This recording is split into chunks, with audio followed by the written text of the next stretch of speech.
Hello.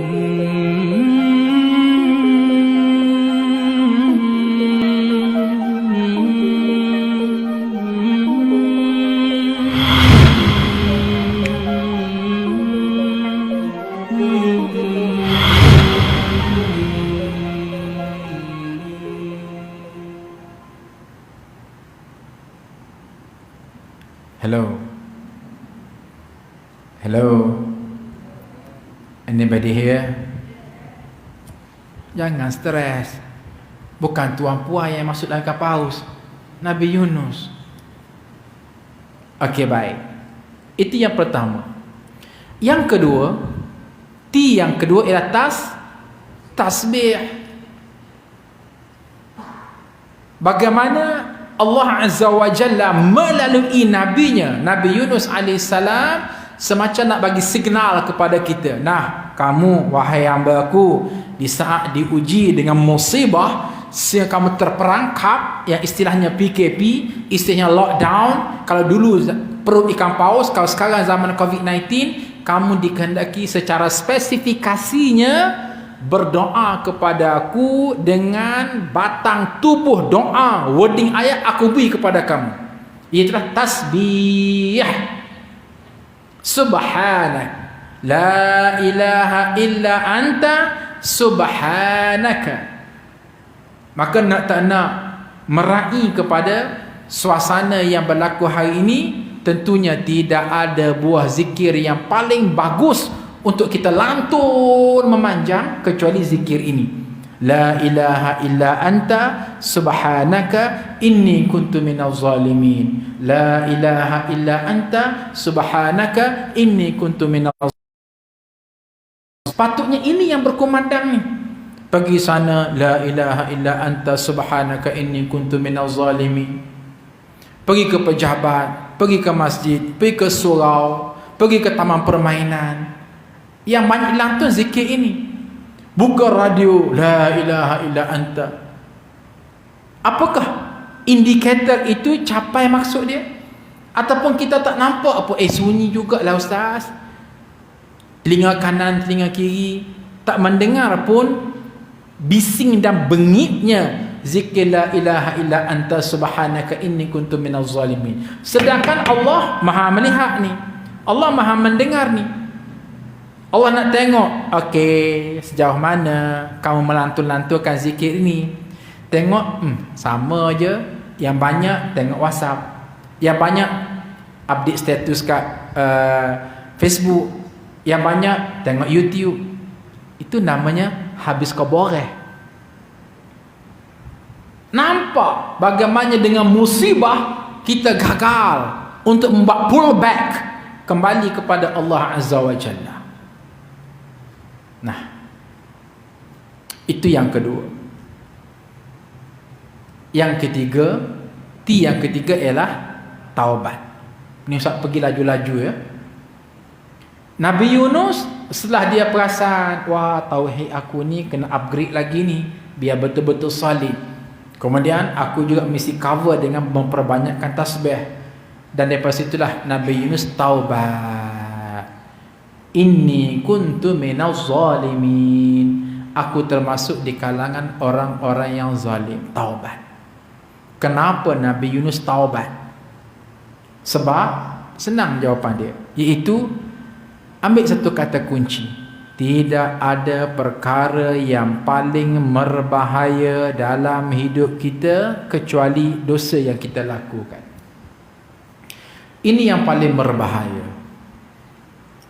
Oh ustaz, bisnes bankrupt berbahaya kan? Benar, berbahaya. Tetapi tidak separah dosa yang kita buat. Bankrupt boleh bingkas bangun.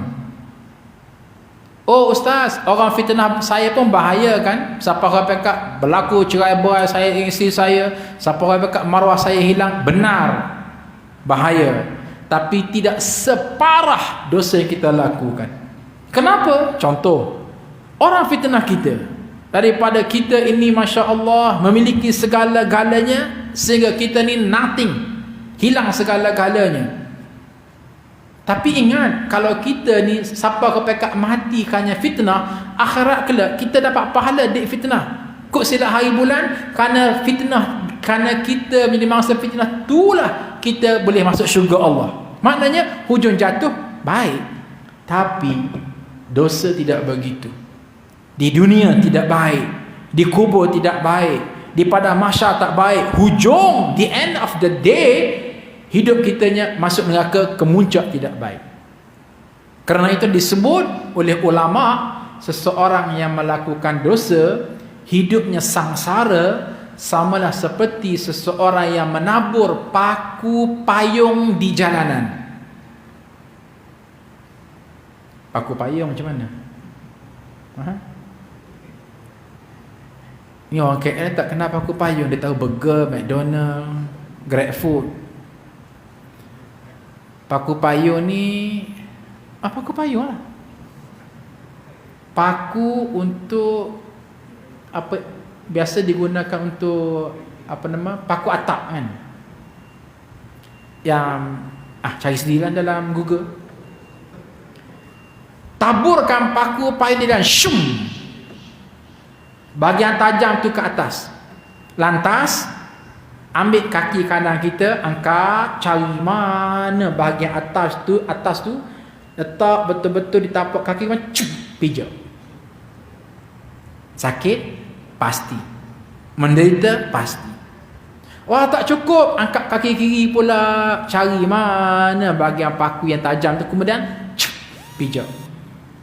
Itulah gambaran sakitnya melakukan dosa.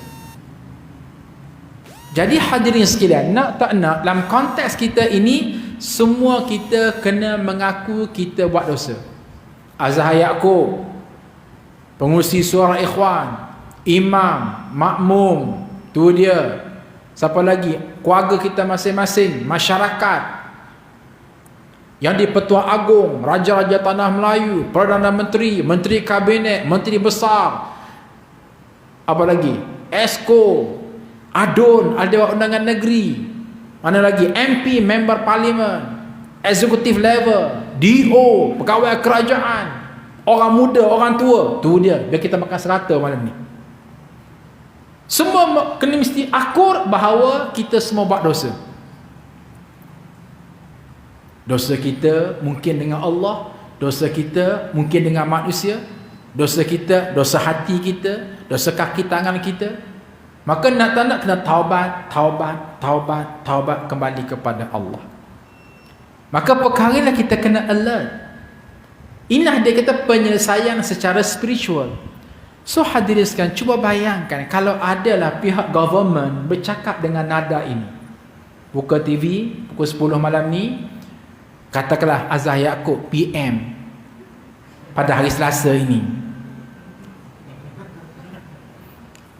Hai, kemaruk jadi PM sungguh lah. Orang tengah kalut sibuk, COVID-19, hidup mati, kemaruk nak jadi PM. Kita di mana tajuk kita? Ustaz sebagai Perdana Menteri Malaysia, Ustaz akan berkata, wahai rakyat Malaysia 34 juta, untuk menyelesaikan masalah COVID-19, kita akan separate kepada dua bentuk penyelesaian. Satu, penyelesaian secara teknikal. Saya telah memandatkan kepada Ketua Pengarah KKM, Kementerian Kesihatan Malaysia. Okey, penyelesaiannya ialah jaga SOP. Nah, guna sanitizer, penjarakan sosial, jangan masuk tempat wabak, kita tunggu vaksin yang telah disediakan oleh WHO, bla bla bla bla. Ini teknikal. Kemudian pada petition yang kedua, saya meminta rakyat Malaysia, jom mari sama-sama kita memperkasakan tauhid kita kepada Allah. Marilah kita setia mendaulatkan Allah, letakkan Allah dalam pemikiran kita, dalam lubuk hati kita. Jangan jadi manusia curang kepada Allah. Itu T yang pertama. Yang kedua, kita mesti memperbanyakkan alunan zikir kepada Allah. Ini signal untuk menghidupkan hati kita.